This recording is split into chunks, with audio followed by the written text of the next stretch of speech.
ಮೊಂಡುವಾದವನ್ನ ಬಿಟ್ಟು ಕೋರ್ಟ್ ಆದೇಶ ಪಾಲಿಸುವಂತೆ ಸಿಎಂ ಸಿದ್ದರಾಮಯ್ಯ ಅವರಿಗೆ ಸಂಸದ ಬಿವೈ ರಾಘವೇಂದ್ರ ಆಗ್ರಹಿಸಿದ್ದಾರೆ. ಮೂಡ ಹಗರಣದಲ್ಲಿ ಸಿದ್ದರಾಮಯ್ಯ ವಿರುದ್ಧ ಆರೋಪ ಬಂದಿದೆ. 2-3 ತಿಂಗಳಿಂದ ವಿಪಕ್ಷಗಳಿಂದ ಸತತವಾಗಿ ಹೋರಾಟ ನಡೀತಾ ಇದೆ. ಆದರೂ ಸಿದ್ದರಾಮಯ್ಯ ಮೊಂಡುವಾದವನ್ನ ಮಾಡ್ತಾ ಇದ್ದಾರೆ. ಇದರಲ್ಲಿ ನಂದೇನೂ ತಪ್ಪಿಲ್ಲ ಅಂತ ಹೇಳ್ತಿದ್ದಾರೆ.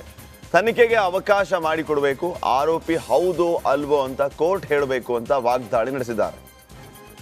ಹಾಗಾಗಿ ಗೌರವಿತ ಮುಖ್ಯಮಂತ್ರಿಗಳು ವಿರುದ್ಧ ಆರೋಪ ಬಂದಾಗ ಕಳೆದ 2-3 ತಿಂಗಳಿಂದ ಭಾರತೀಯ ಜನತಾ ಪಕ್ಷ ನೇತೃತ್ವದಲ್ಲಿ ಎನ್ಡಿಎ ನೇತೃತ್ವದಲ್ಲಿ ಹೋರಾಟಗಳು ಸತತವಾಗಿ ನಡೀತಾನೆ ಇದೆ. ಆದರೂ ಕೂಡ ಮಂಡವಾದವನ್ನ ಮಾಡ್ಕೊಂಡಿದ್ರಲ್ಲಿ ನಂದೇನೂ ಇಲ್ಲ ಅನ್ನೋ ರೀತಿಯಲ್ಲಿ ಅವರ ಕುಟುಂಬಕ್ಕೆ ಆದಂತ ಲಾಭವನ್ನ ಮತ್ತೆ ಸುಮಾರು ಒಂದು 3-4 ಸಾವಿರ ಕೋಟಿ ಬೆಲೆ ಬಾಳುವಷ್ಟು ಇತರೆ ಒಂದು ಸಾವಿರಾರು ಸೈಟಿನ ಒಂದು ಹಗರಣ ಕೂಡ ಅಲ್ಲಿ ನಡೆದಿದೆ. ಹಾಗಾಗಿ ಈ ಸಂದರ್ಭದಲ್ಲಿ ಅದನ್ನು ಮರೆಮಾಚುವಂತ ಒಂದು ಪ್ರಯತ್ನ ಈ ಕಾಂಗ್ರೆಸ್ ಸರ್ಕಾರ ಮಾಡ್ಕೊಂತಾನೆ ಬಂತು. ಅವ್ರು ಮೊದಲು ಹೇಳ್ತಾ ಇದ್ರು ಇದು ರಾಜಕೀಯ ಪಿತೂರಿ, ರಾಜಭವನವನ್ನು ದುರುಪಯೋಗ ಪಡಿಸ್ಕೊಳ್ತಾ ಇದ್ದಾರೆ.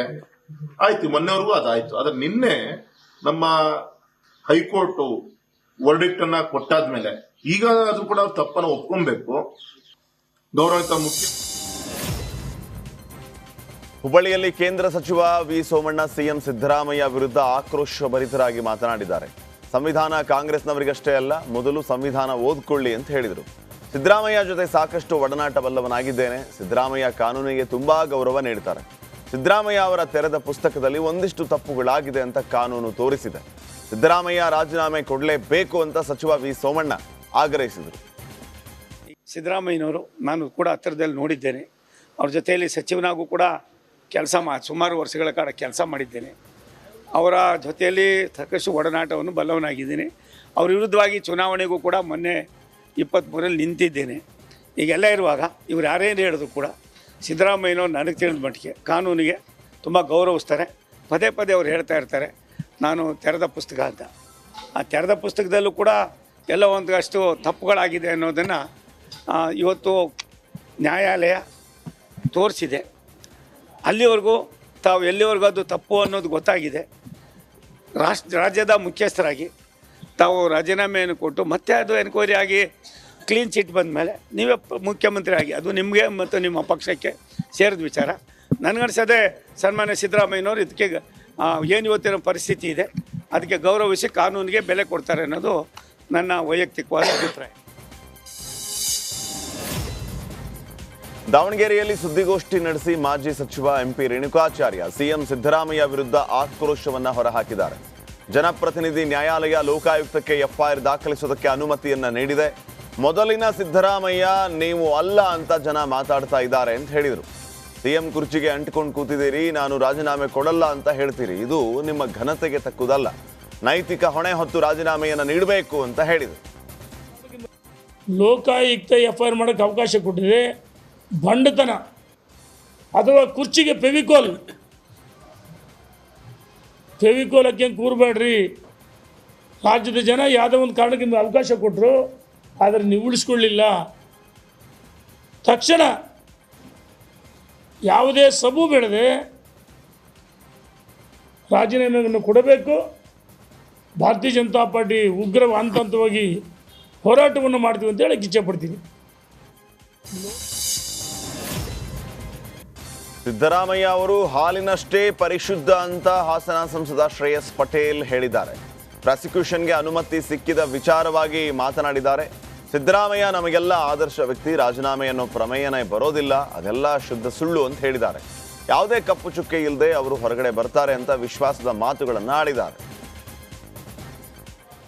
ಯಾವುದೇ ರೀತಿ ಅಂತ ತನಿಖೆ ಆಗಲಿ, CBI ಯಾವುದೇ ರೀತಿಯ ಉನ್ನತ ಮಟ್ಟದ ತನಿಖೆ ಆದ್ರೂ ಸಿದ್ದರಾಮಯ್ಯ ಸಾಹೇಬರು ಯಾವುದೇ ರೀತಿಯ ತಪ್ಪಿಲ್ಲ. ಅದರಲ್ಲಿ ಅವರು ಏನು ಹೇಳ್ತಾರಲ್ಲ, ಪರಿಶುದ್ಧ ಹಾಲು ಹೇಗಿದೆ ಅದೇ ರೀತಿ ನಮ್ಮ ಸಿದ್ದರಾಮಯ್ಯ ಸಾಹೇಬರು ಯಾವುದೇ ರೀತಿಯ ಆರೋಪಗಳನ್ನು ಎಲ್ಲದನ್ನು ಮುಕ್ತವಾಗಿ ಸಿದ್ದರಾಮಯ್ಯ ಸಾಹೇಬರು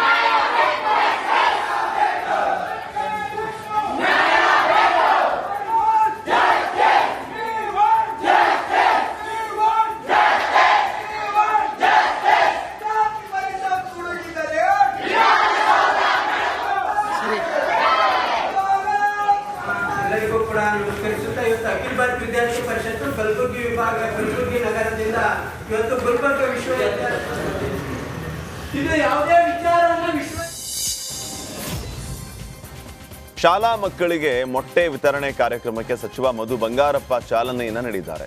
ಸರ್ಕಾರದ ಮಹತ್ವಾಕಾಂಕ್ಷೆಯ ಜಿಲ್ಲೆ ಯಾದಗಿರಿಯಲ್ಲಿ ಕಾರ್ಯಕ್ರಮಕ್ಕೆ ಚಾಲನೆ ನೀಡಲಾಯಿತು.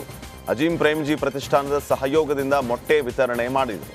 ಕಾರ್ಯಕ್ರಮದಲ್ಲಿ ಶರಣಬಸಪ್ಪ ದರ್ಶನಾಪುರ್, ಶಾಸಕರಾದ ಚೆನ್ನಾರೆಡ್ಡಿ ಪಾಟೀಲ್, ಶರಣಗೌಡ ಕಂದಕೂರ್, ಎಂಎಲ್ಸಿ ಶಶೀಲ್ ನಮೋಶಿ ಸೇರಿ ಹಲವರು ಭಾಗಿಯಾಗಿದ್ದರು. ಕೊಡಗಿನ ಕುಶಾಲನಗರ ಪಟ್ಟಣ ಪಂಚಾಯತ್ ಕಾಂಗ್ರೆಸ್ ತೆಕ್ಕೆಗೆ ಜಾರಿದೆ. ಪಟ್ಟಣ ಪಂಚಾಯತ್ ಅಧ್ಯಕ್ಷ ಉಪಾಧ್ಯಕ್ಷ ಚುನಾವಣೆಯಲ್ಲಿ ಕಾಂಗ್ರೆಸ್ ಜಯ ಸಾಧಿಸಿದೆ. ಅಧ್ಯಕ್ಷರಾಗಿ ಜಯಲಕ್ಷ್ಮಿ, ಉಪಾಧ್ಯಕ್ಷರಾಗಿ ಪುಟ್ಟಲಕ್ಷ್ಮಿ ಅವಿರೋಧವಾಗಿ ಆಯ್ಕೆಯಾಗಿದ್ದಾರೆ.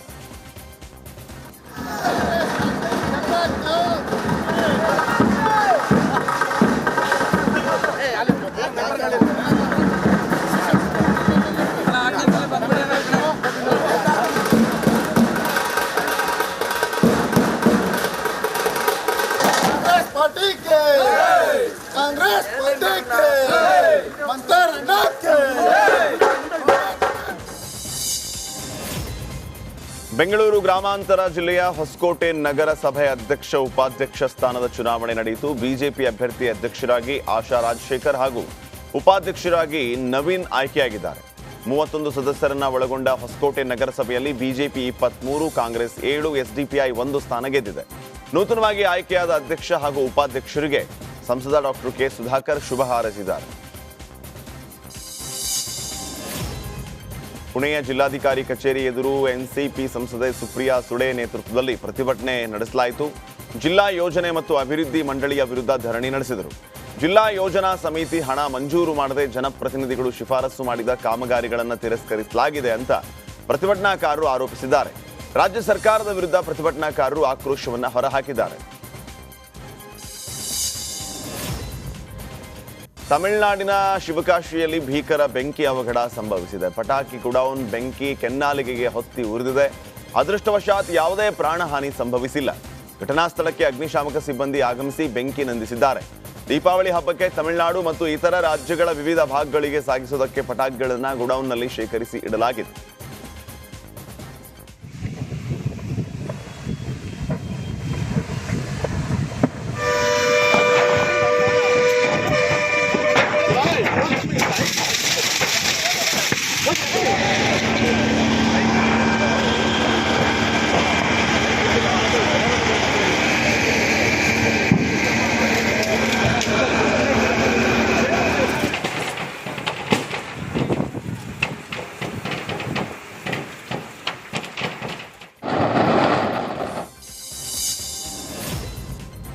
ಉತ್ತರ ಪ್ರದೇಶದ ಬಹರೇಚ್ನಲ್ಲಿ ಅಕ್ರಮ ಒತ್ತುವರಿ ವಿರುದ್ಧ ಹೈಕೋರ್ಟ್ ಆದೇಶದ ಮೇರೆಗೆ ಕ್ರಮ ಕೈಗೊಳ್ಳಲಾಗಿದೆ.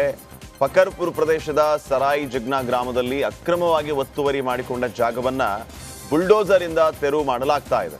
ಅಕ್ರಮ ಒತ್ತುವರಿ ಜಾಗದಲ್ಲಿದ್ದ ಅಂಗಡಿಗಳು, ಮನೆಗಳು ನೆಲ ಸಮಗೊಂಡಿದೆ. ಗುಜರಾತ್ನ ಸೂರತ್ ಪ್ರದೇಶದಲ್ಲಿ ಭಾರೀ ಮಳೆಯಾಗಿದೆ. ನಿರಂತರ ಸುರಿದ ಮಳೆಗೆ ಸಾಲು ಸಾಲು ಅವಾಂತರಗಳು ಸೃಷ್ಟಿಯಾಗಿದೆ. ಧಾರಾಕಾರ ಮಳೆಗೆ ರಸ್ತೆಗಳೆಲ್ಲ ಜಲಾವೃತಗೊಂಡಿದ್ದು ಅಂಗಡಿ ಮುಂಗಟ್ಟುಗಳಿಗೆ ನೀರು ನುಗ್ಗಿದೆ. ವರುಣನ ಅಬ್ಬರಕ್ಕೆ ವಾಹನ ಸವಾರರು ಪರದಾಡಿದ್ದು ಜನಜೀವನ ಅಸ್ತವ್ಯಸ್ತಗೊಂಡಿದೆ.